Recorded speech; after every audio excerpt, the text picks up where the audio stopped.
Ciudad de Viena, 1909. En los recovecos de la mente de un niño, los miedos y las fantasías se entrelazan como enredaderas en un antiguo bosque.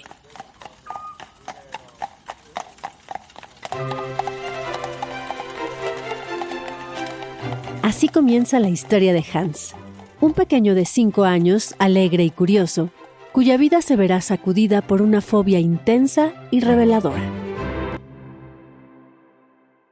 Bienvenidos a Diálogos en Sesión. Historiales y relatos clínicos del psicoanálisis. Un espacio donde los historiales se convierten en relatos y el psicoanálisis en historia viva.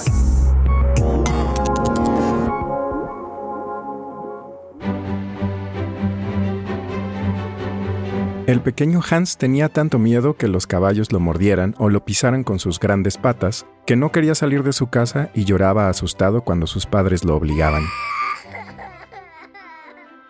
Hans, o Juanito, como la llamaríamos en nuestras tierras, se convirtió en el protagonista de uno de los análisis más fascinantes de Sigmund Freud, también conocido como el análisis de la fobia de un niño de 5 años, un clásico de la literatura psicoanalítica, en el que las fobias de este pequeño revelaron la complejidad de la mente infantil, algo que al día de hoy no nos sorprende, pero que para ese momento era totalmente inexplorado y novedoso.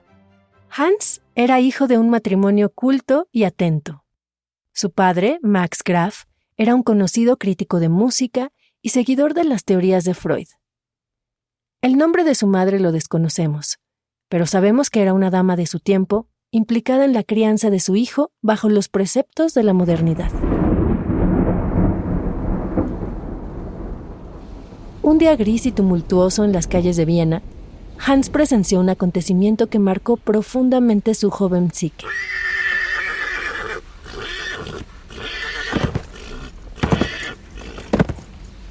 Un caballo, en un súbito revuelo, cayó y pateó con ferocidad. Este evento no fue meramente un susto pasajero para Hans, sino el detonante de una profunda fobia. La interpretación de los sueños se publica en 1900 y el caso Juanito se publica por ahí en 1909. Él es Cristóbal Barud, doctor en clínica psicoanalítica y docente del Centro Eleia. Esto es importante porque corresponde a una época donde Freud justamente le solicita a las personas allegadas al movimiento psicoanalítico que le envíen material de pacientes de vivencias, en fin, cotidianas, que vayan convalidando lo que él estaba escribiendo desde hace 10 años. Entonces, dentro de su grupo de allegados, había un hombre llamado Max Graf, que era el papá de Juanito, un sujeto muy culto de la Viena de aquellos años, que sabía de política, arte, estética y que por supuesto coincidía en las reuniones de los miércoles de Freud, ¿no? Para conversar sobre temas relacionados con el psicoanálisis, que realmente eran como los primeros pasitos en la construcción de los congresos, de ponencias y demás. Bueno, eran reuniones de los miércoles por la tarde, y ahí estaba el papá de Juanito. En tiempos de Freud, la capital austriaca, una de las ciudades más antiguas y culturalmente influyentes de Europa, vivía bajo una estricta moral victoriana, que permeaba tanto la vida pública como la privada. En ese contexto, los padres de Juanito destacaron por su interés y apertura al psicoanálisis, lo que brindó al niño un espacio inusual para expresar sus fantasías con libertad, permitiendo a Freud documentarlas y analizarlas a detalle.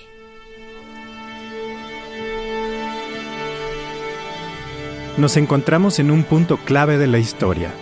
Este momento marca una etapa fundamental en la construcción del pensamiento freudiano, especialmente en lo que respecta a la sexualidad infantil.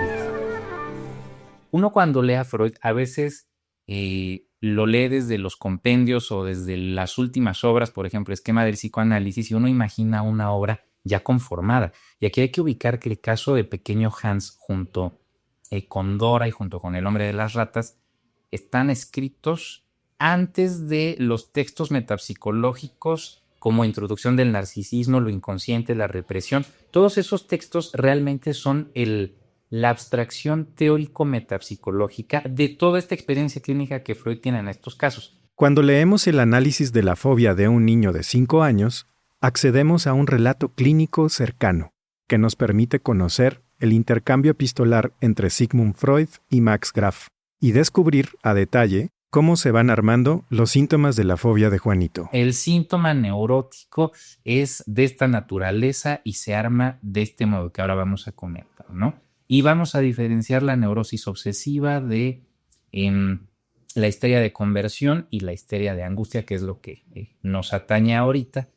Y bueno, hay varios supuestos que pensar, ¿no? En este momento, por ejemplo, Freud, al atender la situación de Juanito a través del padre, no ha teorizado todavía, por ejemplo, la existencia de una organización genital infantil, ¿no? Pero bueno, si estamos ubicados en el tema y en el contexto del caso Juanito, uno lo está viendo construir su teoría. Digamos, esta es la pertinencia tan grande del caso Juanito. Con un concepto como la organización genital infantil, que es lo que conocemos como la etapa fálica, en el momento del caso Juanito todavía le faltan, si no me equivoco, un poquito menos de 10 años, de saco mal la cuenta, pero vaya, le falta un tiempo considerable para que se teorice. Pero las bases las vamos a encontrar desde acá en todas las fantasías que pequeño Hans trae, ¿no? Nos encontramos en los momentos de la primera teoría de la angustia, que nos permite entender por qué y cómo se origina la represión que, en el caso de Juanito, se va acotando hacia la fobia a los caballos, un síntoma muy poco conveniente en su contexto. Que a ver, pensemos un poco que tener una fobia a los caballos en la Viena de finales del siglo XIX es una cosa gravísima, ¿no? Sería como tenerle una fobia a salir en carretera o a usar el coche, o a, no sé, le tengo fobia a los teléfonos en el 2025. Bueno, para que imaginemos el grado de complejidad que tiene confrontarse con él. Fue Max Graf, al notar que la fobia de su hijo se intensificaba, quien decidió acudir a Freud para exponerle la situación. Freud mismo nos aclararía un detalle crucial sobre este caso. Aunque él fue el arquitecto detrás del tratamiento, no observó directamente las sesiones terapéuticas. En realidad, fue el padre de Hans quien, siguiendo instrucciones detalladas, tomó las riendas del proceso terapéutico. Todo lo que sabemos sobre él, incluyendo sus miedos y pensamientos más íntimos, nos ha llegado a través de las meticulosas notas que Max compartió con Freud, quien intervino directamente solo en una ocasión, durante una conversación con el niño. Hay muchas situaciones que quizá hoy, no quizá, seguramente no se harían hoy, como que un padre atienda a su hijo, pero hay que ubicar que en este momento del desarrollo de la teoría, lo que predomina es la intención de dar certidumbre, digamos, darle certidumbre a las observaciones, a las teorías que Freud ha ido planteando. El caso Juanito, además, cuando uno lo lee en las obras completas, es una lectura muy aproximable porque hagan de cuenta que viene como guión teatral, ¿no? Hans, a los 3 años y 9 meses. Papá, ¿tú también tienes un hace pipí? Padre, sí, naturalmente. Hans, pero si nunca te lo he visto cuando te desvestías. Otra vez, tenso, ve cómo su madre se desviste para meterse en cama. Ella pregunta, ¿pues por qué me miras así? Hans, solo para ver si tú también tienes un hace pipí. Mamá, naturalmente, ¿no lo sabías? Hans, no, pensé que como eres tan grande tendrías un hace pipí como el de un caballo. Apetito de saber y curiosidad sexual parecen ser inseparables entre sí. La curiosidad de Hans se extiende muy en particular a sus padres. Freud nos narra qué pasó, qué le escribió el padre, qué le dijo el padre, qué le contestó el niño, qué piensa Freud. Entonces es muy interesante de leer, porque aunque es extenso, está escrito con una cualidad muy, muy lírica, muy dramática, como les digo, leer un guión de teatro. Según Sigmund Freud, este miedo visceral a los caballos no era simplemente temor a los animales, sino un eco del miedo que Hans sentía hacia una figura dominante y autoritaria en su vida: su padre. Además, este periodo coincide con un acontecimiento crucial para Hans, el nacimiento de su hermanita, que marca el fin de la exclusividad en su relación con la madre. Seguro se imaginarán un cuadro que es muy usual hoy. El niño chiquito que se pone muy angustiado y que nada más quiere estar con mamá, ¿no? De ahí surge la idea de Juanito, como quiero ir con mi mamá, se tradujo como a ser cumplidos. Parece que es algo que ellos tenían como un modo muy familiar de referirse a estar juntitos y estar como en la caricia, en el contacto físico, el contacto emocional. Entonces Juanito resiente esto justo después del nacimiento de la hermana, ¿no?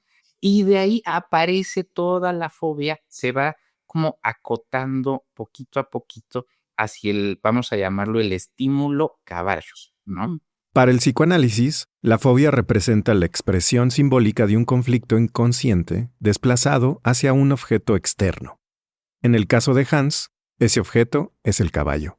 Y si no se aborda el conflicto subyacente, la fobia tiende a intensificarse con el tiempo. En términos muy generales, un síntoma se arma cuando uno trata de desplazar, y aquí uso desplazamiento a propósito porque es lo que haría Freud y destacaría como el mecanismo esencial de la fobia, ¿no? Freud luego de manera, digamos, teórica lo va a aterrizar en decir que dado que uno no puede escapar ni anular a sus propias pulsiones, es decir, los propios deseos, uno arma ciertos mecanismos, digamos, arreglitos le llaman por ahí, de tal suerte que dé la impresión que no estoy librando una batalla con un conflicto interno. No es mi conflicto edípico, no es mi curiosidad sexual respecto de dónde vienen los hermanitos, qué es un hombre y qué es una mujer desde lo anatómico y llevándolo hacia lo interno. Yo puedo emular todo eso y entonces armo una fobia,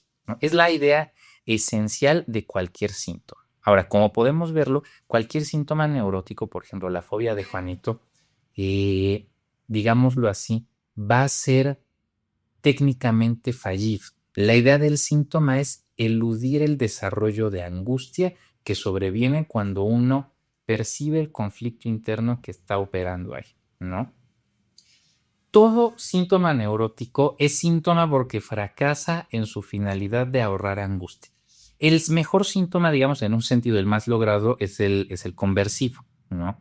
Que hay un tema de que al desplazarlo al cuerpo, digamos, todo queda como en el ámbito de no me pueden decir nada por mis dolores y mis parálisis porque es corporal. De algún modo, la fobia tiene una particularidad que está, digamos, en un punto intermedio respecto de lo que logra, porque al yo desplazar, por ejemplo, Juanito, el deseo de que el padre muera, la angustia de castración por tener el deseo de que el padre muere, de estar con la madre, al desplazar en la carreta que se desploma, algo que no se analiza mucho, pero que autores kleinianos lo ponen mucho en la mesa, ¿no? Sobre el embarazo también, todas estas fantasías curiosas y hostiles, al yo meterlas en el drama del caballo, la carreta, la mordida, en fin, parece que me puedo ahorrar pensar en todo este drama interno, pero hay un problema con la fobia, ¿no? Y es lo que destaca Freud en los textos metapsicológicos de más adelante.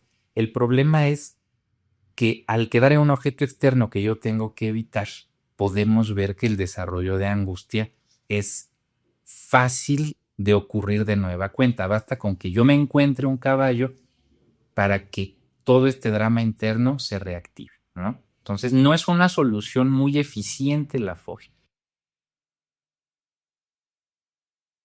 Desde el pensamiento psicoanalítico no vamos a suponer que basta con tener un accidente en un caballo, que uno vea que un caballo muerde a alguien, que en el hecho de que Juanito elija inconscientemente, vamos a ponerlo, ¿no?, un caballo para ser un objeto al cual le tiene miedo, ese es el punto de partida de la investigación que van a llevar a cabo Freud y el papá de Juanito, ¿no? Como tratar de ir, digamos, desmenuzando los diferentes sentidos simbólicos de este objeto origen. En medio del drama que para el pequeño Hans representa el nacimiento de su hermana, su curiosidad lo lleva a preguntar de dónde vienen los bebés, dónde están antes de ser concebidos, dónde estaba él antes de nacer, y la fantasía de por dónde es que nacen los niños. En fin, digamos, no es solo un estudio sobre cómo se arma una fobia, sino una prueba de cómo los niños están inmersos en el universo de la sexualidad. Le ayuda a cualquiera que estudie psicoanálisis o que no estudie psicoanálisis a entender que sexualidad infantil no son niños que están estimulados sexualmente, sino que son niños que están todo el tiempo en la búsqueda del placer. Uno ve un Juanito curioso, enojado, comparándose con la hermanita, curioso de qué pasó cuando la mamá tuvo a la hermanita, competitivo con el padre, deseando aniquilarlo, amándolo profundamente. Eso es sexualidad infantil, ¿no? Y esa es la importancia medular del caso Juanito, ¿no? Si uno quiere una prueba de, bueno, ¿y cómo es eso de sexualidad infantil? Uno lee primero Juanito.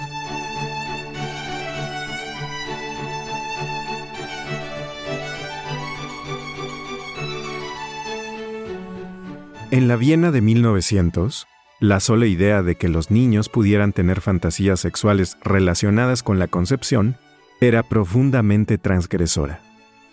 La noción de que los infantes experimentaran con la masturbación, a la que Freud se refirió como onanismo, resultaba inadmisible. Estas ideas eran objeto de rechazo y censura en los círculos médicos y sociales. El caso Juanito ofreció a Freud una oportunidad única para presentar, con observaciones clínicas, evidencia de que la sexualidad infantil no solo existe, sino que es una dimensión fundamental del desarrollo psíquico. Fíjense todas las curiosidades que he enumerado. La del lugar que uno tiene en la familia, la de la diferencia, la de lo que hay antes de mí, qué tiene adentro mi mamá, qué hacen mis papás en la recámara, que entonces está mi mamá y después aparece después de un tiempo con el embarazo. Vaya, esta es una pregunta que a cualquiera le hace generar explicaciones medio fantasiosas, ¿sí?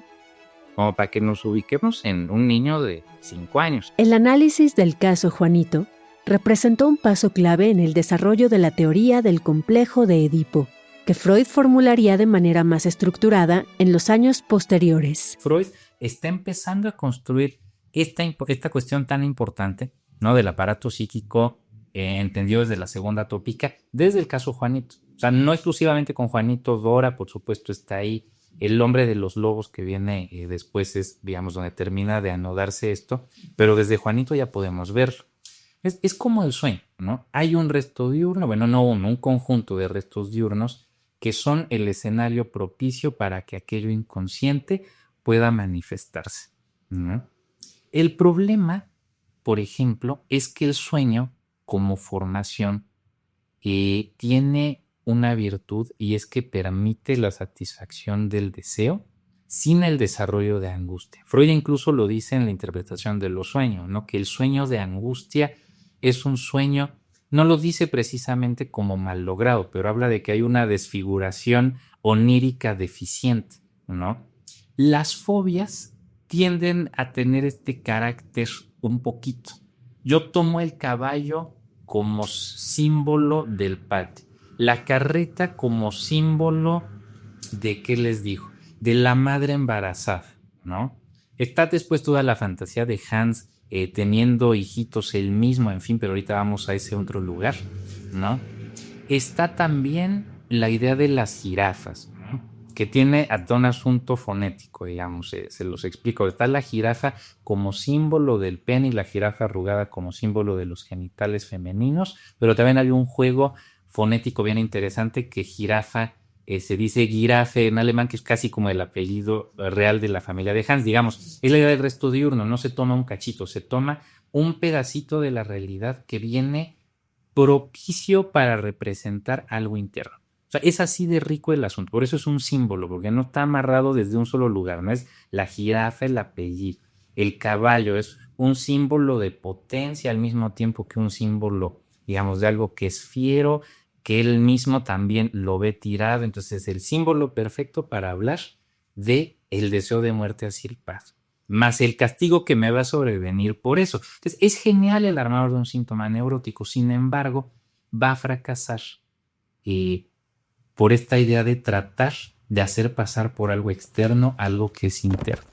El caballo como figura simbólica del padre, la carreta que remite a la imagen de la madre embarazada, el bozal que recuerda al bigote del padre, las asociaciones en torno a las jirafas. Desentrañar ese universo simbólico resulta, sin duda, una tarea tan compleja como fascinante. Entonces, el miedo a los caballos que se desprende de Hans tiene que ver muchísimo con la idea de un chiquito que, producto de todas estas preguntas que hemos ido conversando ahora, de esa gran curiosidad, quiere estar en el lugar del padre. y quiere sustituir al padre, digámoslo de un modo muy, muy aterrizado, para estar incluido en la escena y saber qué diantres pasa cuando uno está en la posición del padre que está con la madre y no en la posición del chiquito al que lo dejan fuera. Hans, por un lado quiere sustituir al padre, por otro es un objeto de admiración, pero que hace cosas que el propio Hans no puede hacer cuando él está chico. Ese es un drama con el que vive todo el mundo en este planeta, digámoslo así. Hans, en lugar de decirle al papá, no te quiero cerca y querría que desaparezcas, pone todo este drama en el asunto del caballo. Vamos a ver de qué se trata, ¿no?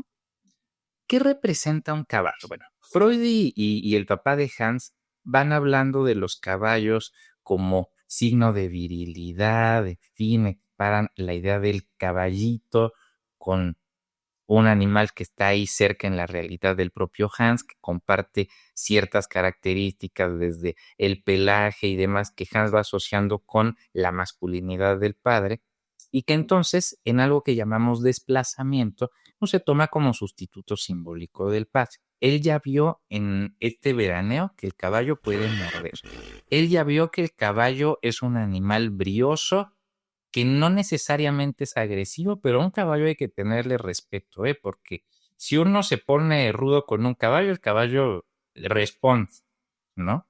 Lo dice por ahí Donald Meltzer, que era otro analista muy, muy afecto a la cosa hípica, que había que tenerles un gran respeto a los caballos porque representan no la agresión, sino una fortaleza con la que uno tiene que, ¿no?, tenerle mucho respeto, como al padre, ¿no? Entonces, ¿qué mejor lugar para armar una fobia a un objeto que es estéticamente bello, pero además tiene un potencial para dañar, que en el caballo? Freud y Graf desmenuzan todo esto.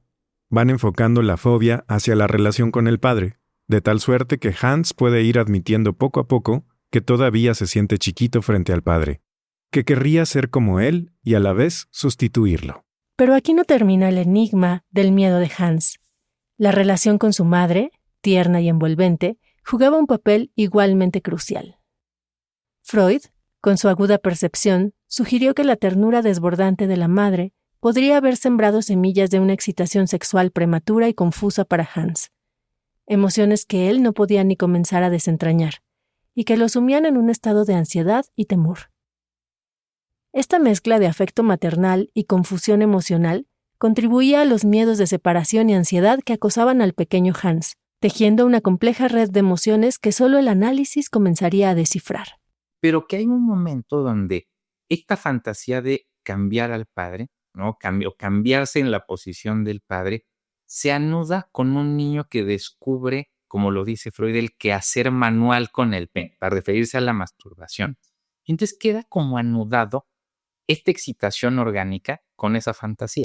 El temor de Hans a ser mordido por un caballo era en realidad un reflejo de su miedo inconsciente a la agresión y control parental, tejido intrincadamente con conflictos edípicos de deseo hacia su madre y celos hacia su padre. Este análisis meticulosamente documentado no solo abrió las puertas al universo interno de Hans, sino que también validó las teorías sobre la sexualidad infantil. Estas ideas habían sido propuestas por primera vez en 1905, en la obra de Freud titulada 3 ensayos sobre teoría sexual, argumentando que las raíces de los síntomas neuróticos en la vida adulta surgen de los impulsos sexuales de la infancia. El estudio de este caso no solo iluminó dicho enfoque, sino que también marcó un punto de inflexión en el entendimiento del desarrollo psicológico desde la niñez. Lejos de quedar en el pasado, este caso inaugural del psicoanálisis sigue iluminando el campo y mantiene su vigencia en el pensamiento clínico actual. El caso de Juanito no solo es un testimonio de la complejidad de la mente infantil, sino también una demostración de cómo los temores aparentemente triviales pueden revelar conflictos psicológicos profundos. A través de este caso, y desde 1909, comenzó a gestarse un campo completamente nuevo de entendimiento psicológico que continúa evolucionando hasta hoy, y que es la práctica del llamado análisis infantil.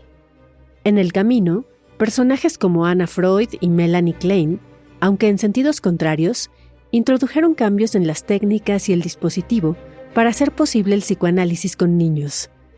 Igualmente, se hicieron a la postre otras importantes lecturas y nuevas interpretaciones del caso Juanito. La de Jacques Lacan, de manera importante, por ejemplo. Este caso representó para Freud la confirmación empírica de muchas de sus hipótesis en torno a la sexualidad infantil. Frente a una comunidad científica escéptica ante los conceptos como el complejo de Edipo, la masturbación infantil o las angustias de castración, allí estaba Juanito. En sus fantasías podían rastrearse contenidos relacionados con las pulsiones orales, la etapa anal y las fantasías del nacimiento a través del recto. Freud, sin apoyarse aún en una teoría completamente formulada, pero con una aguda capacidad de observación, logró ver con nitidez todo ese mundo psíquico en juego. Gracias a ese trabajo pionero, que sigue teniendo validez, hoy existen varias teorías del análisis infantil. Hans se convirtió en un destacado director de ópera. Tuvo una carrera internacional muy reconocida y trabajó en importantes teatros de Europa y Estados Unidos. Según se ha reportado, llevó una vida estable y creativa, y no parecía recordar conscientemente su análisis infantil, lo cual Freud interpretó como una señal del éxito terapéutico. El caso no fue solo una historia más sobre un niño y su miedo a los caballos.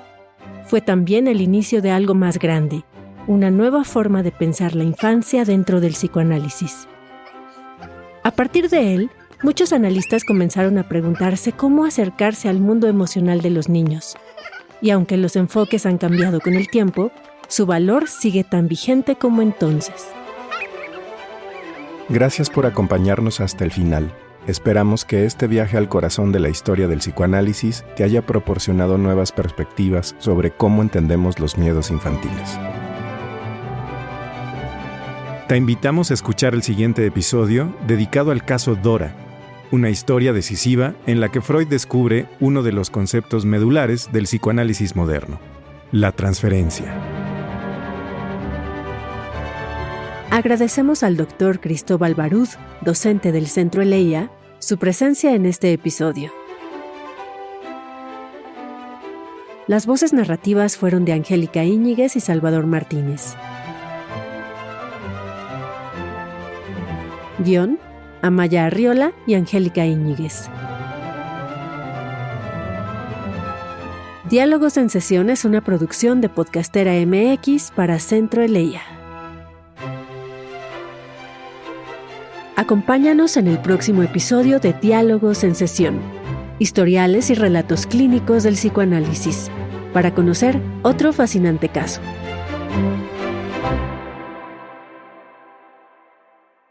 Diálogos en Sesión. Una producción de Podcastera MX para Centro Eleia. Escúchalo en tu plataforma favorita de podcast y comparte.